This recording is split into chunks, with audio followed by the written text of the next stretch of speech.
आज हम आपको कल्पित माध्य विधि से समांतर माध्य ज्ञात करने का मेथड समझाएंगे। तो पहले ये सब दे रखा है, महिला शिक्षकों का प्रतिशत वर्ग अंतराल उन्हें दे रखा है और क्षेत्रों की संख्या दे रखी है FI, यानी कि वर्ग अंतराल दे रखा है महिला शिक्षकों का प्रतिशत 15% से 25%, 25 से 35, 35 से 45, 45 से 55, 55 से 65, 65 से 75, 75 से 85 और क्षेत्रों की संख्या दे रखी है 6, 11, 7, 4, 4, 2 और 1। तो जब हमें कल्पित माध्य विधि से समांतर माध्य निकालना होता है तो इसके फॉर्मूले में जो फॉर्मूला है वो लगता है A plus sigma FI DI upon में सिग्मा FI। अब क्योंकि हमें सिग्मा FI चाहिए है फॉर्मूले के अकॉर्डिंगली, तो हम यहाँ पे FI को जोड़ देंगे से 85 और क्षेत्रों की संख्या दे रखी है 6, 11, 7, 4, 4, 2 और 1। तो जब हमें कल्पित माध्य विधि से समांतर माध्य निकालना होता है तो इसके फॉर्मूले में जो फॉर्मूला है वो लगता है A plus sigma FI DI upon में सिग्मा FI। अब क्योंकि हमें सिग्मा FI चाहिए है फॉर्मूले के अकॉर्डिंगली, तो हम यहाँ पे FI को जोड़ देंगे तो सिग्मा FI निकल के आ जाएगा, जो कि होगा कितना आप जोड़ते हैं फिर बताते हैं आपको। याद जाएगा 6 + 11 + 7 + 4 + 4 + 2 + 1 यानी कि 35।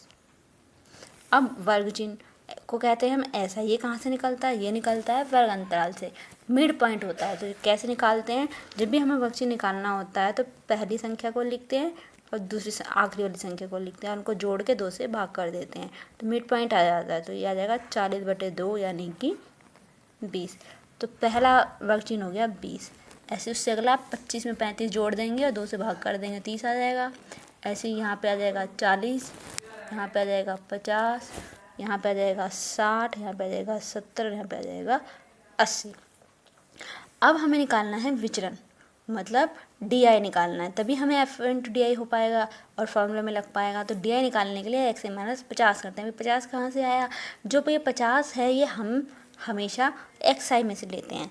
तो कितनी वैल्यूज़ हैं इसमें टोटल? 1, 2, 3, 4, 5, 6, 7, 7 वैल्यूज़ हैं। तो इसका मिड पॉइंट हो जाएगा 50। 3 ऊपर के छोड़ देंगे, 3 नीचे के छोड़ देंगे, तो बीच की वैल्यू हो जाएगी 50। ठीक है।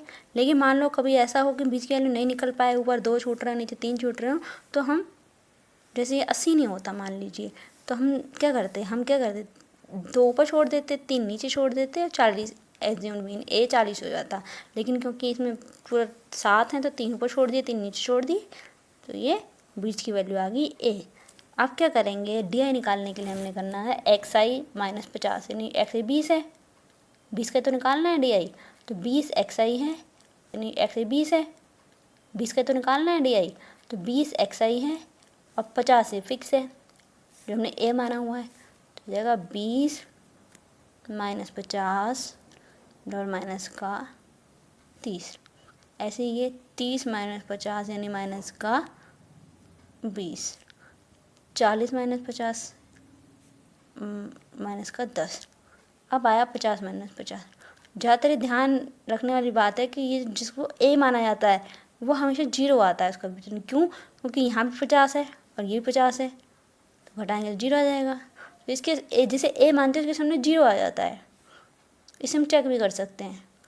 यह आएगा 60 - 50 यानी कि 10 प्लस का, 70 - 50 यानी प्लस का 20, 80 - 50 यानी प्लस का 30। अब FI × DI, यानी FI ये है और D कितना? ये D है। तो 6 में से गुणा करेंगे हम -30 की, तो 6 × -30 कितना आया? माइनस का 180। अब 11 की गुणा -20 में, 11 × -20 में माइनस का 220। अब 7 का -10 मल्टीप्लाई करेंगे, 7 गुणा माइनस का 70, 7 गुणा -10 माइनस का 70, 4 गुणा 0, 4 गुणा 0 नहीं 0, 4 गुणा 10 यानी कि 40, 2 गुणा 20 यानी कि 40, 1 गुणा 30 यानी कि 30। अभी 3 वैल्यूज़ हैं और 3 ये वैल्यूज़ हैं।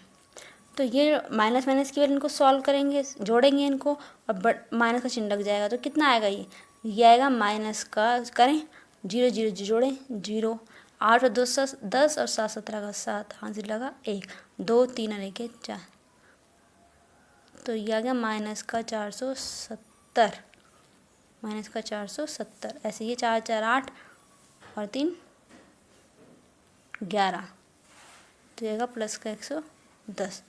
अब हमारे पास माइनस का तो हो गया 470 और प्लस का हो गया 110, सॉल्व करेंगे तो ये आ जाएगा 360 माइनस का, तो सिग्मा FIDI आ गया माइनस का 360। अब फॉर्मूला लगाते हैं, ये जो भी बताया थोड़ी देर पहले, समांतर माध्य को हम लिखते हैं x बार, यानी कि a plus sigma FIDI upon में सिग्मा FI। a कितना माना था 50 प्लस सिग्मा FIDI कितना आया था माइनस का 360 और सिग्मा FI कितना आया 35। इसको सॉल्व करेंगे, काट देंगे, 5 से कट जाएगा, 5 7 35, 5 7 35, 5 दूनी 10 प्लस माइनस का 72/7, तो ये माइनस का 10.29। सॉल्व करेंगे पॉइंट में आएगा, प्लस माइनस माइनस हो जाएगा, 50 में से घटाएंगे, तो कैसे घटाएंगे ये भी देख लेते हैं। 10 में से 9 गया 1, 9 में से 2 गया 7, 9 में से 0 गया 9, 4 में से 1 गया 3, तो ये आ गया 39.7, ये आंसर हो गया।